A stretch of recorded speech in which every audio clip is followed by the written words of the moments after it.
Hello दोस्तों, आपके लिए लेके आए हैं दो चर वाले रैखिक समीकरण युग्म प्रश्नावली 3.2 के प्रश्नों को।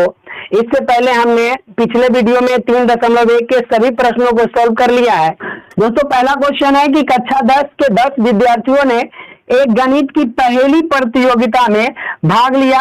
यदि लड़कियों की संख्या लड़कों की संख्या से 4 अधिक है, लड़के एवं लड़कियों की संख्या ज्ञात करें।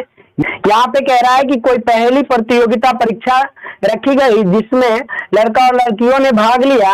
लड़कियों की संख्या जो है लड़कों की संख्या से 4 अधिक है, यानी यहाँ पर लड़कों और लड़कियों की संख्या हमें ज्ञात करना है। तो सबसे पहले हम लिखेंगे कि माना कि लड़कों की संख्या बराबर x, लड़कियों की संख्या बराबर y। अब दोस्तों कितने बच्चे ने भाग लिया? तो 10 बच्चे ने भाग लिया। तो हम लिख सकते हैं प्रश्न से फर्स्ट स्टेप हम क्या करेंगे कि 10 विद्यार्थियों ने भाग लिया, यानी लड़का और लड़की दोनों मिला के कितने बच्चे? तो 10 बच्चे हैं, यानी x + y बराबर 10। यहां से हमें एक समीकरण प्राप्त होगा। पुनः कहता है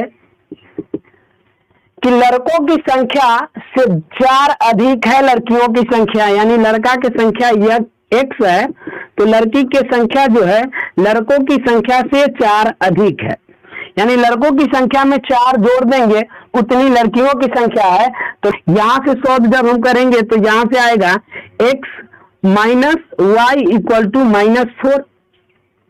अब दो समीकरण हमें प्राप्त हुआ। यहां से हम ग्राफीय विधि द्वारा इसे सॉल्व कर दे, दोनों के दो हल निकालते हैं। एक तरफ इसे लिखेंगे x + y = 10 और दूसरी तरफ x - y = 4 लिखेंगे। Sorry, x - y = -4। अब यहां से लिखेंगे x = 10 - y, या यहां से हम लिख सकते हैं x = 4 + y -4 और प्लस y। अब यहाँ पे हमें y का मान रखना है, यहाँ भी हमें y का मान रखना है। अपनी मर्जी से आप जो मर्जी वो रख सकते हैं। तो यहाँ पे हम लिखते हैं जब y बराबर 4 तो x बराबर कितना आएगा दोस्तों? तो 10 - 4 बराबर 6। फिर लिखते हैं जब y बराबर 5 तो x बराबर कितना आएगा? 10 - 5 बराबर 5। इस हमने पहले समीकरण का 2 हल निकाला। एक तरफ यहाँ x और यहाँ y लिखेंगे। जब हमने y का मान 4 रखा है तो x हमें 6 प्राप्त हुआ है। जब हमने y का मान 5 रखा तो x हमें 5 प्राप्त हुआ। ये पहले समीकरण के 2 हल हमने प्राप्त कर लिया। फिर दूसरे समीकरण के 2 हल प्राप्त करते हैं। तो यहाँ लिखेंगे जब y बराबर 2 तो x बराबर कितना होगा? तो -4 और +2 = -2 होगा। फिर लिखेंगे जब y बराबर 3 तो x बराबर कितना होगा? तो -4 और +3 बराबर -1। यहां से हम लिख देंगे दोनों हल को यहाँ पे, तो यहाँ x और यहाँ y। जब हमने इस समीकरण में y का मान 2 रखा तो हमें यहाँ से x - 2 प्राप्त हुए। जब हमने y का मान यहाँ पे 3 रखा तो x हमें -1 प्राप्त हुए। तो देखिए दोस्तों, हमने यहाँ से दोनों समीकरण के 2 हल प्राप्त कर लिए हैं। इन दोनों हलों को जब हम ग्राफ पर रखेंगे तो हमें यहाँ से x और y प्राप्त होंगे, जो कि लड़का और लड़कियों की संख्या है। तो देखिए x है 6 और y 4 है, तो x में 6 यहाँ पे है और y में 4 यहाँ पे है, तो इसे लिखेंगे 6 और 4। फिर है आगे 5 और 5, तो x में 5 यहाँ है और y में 5 यहाँ है, तो इस सामने 5 और 5 के सामने रखेंगे। फिर दोनों को स्केल के सहायता से सीधा सीधा खींचेंगे। फिर अगले समीकरण को देखते हैं। तो x में दिखाना है -2, तो x में -2 यहाँ है और y में 2 प्लस के यहाँ है, तो x में -2 और y में प्लस के 2, तो -2 और 2 यहाँ पे होगा। फिर -1 और 3 है, तो -1 को आप यहाँ पे देख रहे हो और 3 को यहाँ पे देख रहे हो, तो -1 और 3 यहाँ देंगे। फिर हमें मिलेगा कहाँ पे? तो जब इसको आप थोड़ा और आगे बढ़ाओगे इसको थोड़ा और आगे बढ़ा लो आप, तो यहाँ से जब ये आगे की तरफ बढ़ेगा तो यहाँ पे जाके ये लगभग मिल जाएगा। यहाँ आगे इसको बढ़ाना है। तो दोस्तों यहाँ पे आप देख सकते हो x के सामने 3 और y के सामने जब हम थोड़ा और आगे इसको बढ़ाते हैं तो ये 7 के सामने मिलता है, यानी x बराबर 3 और y बराबर 7। ग्राफीय विधि में क्या होता है, जब रेखाएं एक दूसरे को आपस में काटती है, जिस बिंदु पर एक दूसरे को काटती है वही ग्राफीय विधि का हल होता है या ग्राफ का हल होता है। तो यहाँ पे दोस्तों आप देख सकते हैं कि x 3 के सामने काटा जा रहा है और y 7 के सामने काटा जा रहा है, तो x का मान 3 हमें प्राप्त होगा और y का मान 7 प्राप्त होगा। तो इस तरह हम कह सकते हैं कि लड़कों की संख्या 3 है और लड़कियों की संख्या 7 है। तो दोस्तों इस तरह हमारा पहला प्रश्न सॉल्व हो गया। यदि वीडियो आपको पसंद आया तो इस वीडियो को एक लाइक और साथ में चैनल को सब्सक्राइब कर लीजिएगा, क्योंकि आपके लिए हम बेहतर से बेहतर चीजों को यहाँ पे मुहैया कराते हैं। तो आइए हम अपने दूसरे प्रश्न को देखते हैं। दूसरा प्रश्न है कि 5 पेंसिल और 7 कलमों का मूल्य 50 रुपया है, जबकि 7 पेंसिल तथा 5 कलम का मूल्य 46 रुपया है। तो एक पेंसिल और एक कलम का मूल्य ज्ञात करें। तो दोस्तों यहां से लिखेंगे कि माना एक पेंसिल की कीमत बराबर x, एक कलम की कीमत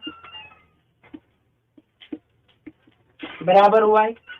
अब यहाँ कहता 5 पेंसिल तो 5x, 7 कलम तो 7y और देने कितने पड़ते हैं तो 50। 7 पेंसिल तो पहले लिखेंगे 7 पेंसिल का 7x और प्लस 5 कलम तो 5y बराबर 46। पहले स्टेप में आप देख सकते हैं कि 5 पेंसिल और 7 कलम का मूल्य 50 रुपया है। दूसरे स्टेप में है 7 पेंसिल और 5 कलम जिसका मूल्य 46 रुपया है। यानी दोनों तरफ हमने निकाल लिया। अब यहाँ से इनके दो हल निकालेंगे। तो इसे लिखेंगे 5x equal to 50 minus 7y, इसीलिए x equal to 50 minus 7y और बाई 5। दूसरे में लिखेंगे 7x इक्वल टू 46 और माइनस 5y। यहां से लिखेंगे x बराबर 46 माइनस 5y बाई 7। तो दोनों में y का मान पुट करना है, तो दोनों में हम y का मान रखते हैं। पहले समीकरण को हम पहले सॉल्व करते हैं। यहाँ पर लिखते हैं जब y इक्वल टू 0 तो x बराबर 50 माइनस 7 गुने 0 और बटे 5 या 50 बटे 5 आएगा। यहाँ से हमें 10 प्राप्त होगा। फिर लिखेंगे जब y बराबर 5 तो x बराबर कितना आएगा तो 50 माइनस 7 गुने 5 बटे 5 या 50 माइनस 33 बटे 5 यानी 15 बटे 5। तो 5 दिए 15, यहाँ से 3 प्राप्त होगा। अब इसके दोनों हल कितने कितने प्राप्त हुए तो इसे यहाँ लिख लेते हैं x y। जब हमने 0y का मान रखा तो x हमें 10 प्राप्त हुआ। जब हमने y का मान 5 रखा तो x हमें 3 प्राप्त हुआ। अब हम दूसरे समीकरण को सॉल्व करते हैं। तो यहाँ पे लिखेंगे जब y बराबर 5 तो x बराबर कितना होगा तो 46 माइनस 5 गुने 5 और बटे 7। यहाँ से 46 और 50 25 बटे 7 जब घटाएंगे तो 21 आएगा और 21 बटे 7 यहाँ से हमें x का मान 3 प्राप्त होगा। और फिर हम रखेंगे जब y बराबर -2 तो x बराबर कितना होगा दोस्तों तो 46 और माइनस 5 इंटू -2 तो यहाँ बाई 7 और यहाँ 46 और माइनस माइनस प्लस 5 दूनी 10 और बटे 7 यहाँ से आएगा 56 बटे 7। 8 सत्ते 56 इसे काट सकते हैं। तो दूसरे समीकरण का हल जो हमें प्राप्त हुआ उसे यहाँ पे हम लिख रहे हैं। तो x का और y का मान, तो जब हमने y का मान 5 रखा है तो x हमें 3 प्राप्त हुआ है। जब हमने y का मान -2 रखा है तो x हमें 8 प्राप्त हुआ है। दोस्तों यहीं से आप कह सकते हैं कि x और y का मान निकल गए, क्योंकि x यहाँ 3 और y यहाँ 5, x यहाँ 3 यहाँ y 5।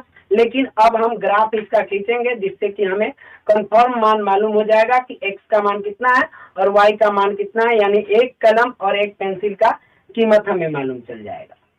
तो चलिए दोस्तों, यहाँ से हमें दोनों समीकरण के दो हल प्राप्त हुए, उनको ग्राफ पर बैठाते हैं। यहाँ से पहले x में 10 और y में 0, तो x में 10 यहाँ है और 0 का कोई यहाँ पे मतलब नहीं रखेंगे, तो 10 0 यहाँ लिखेंगे।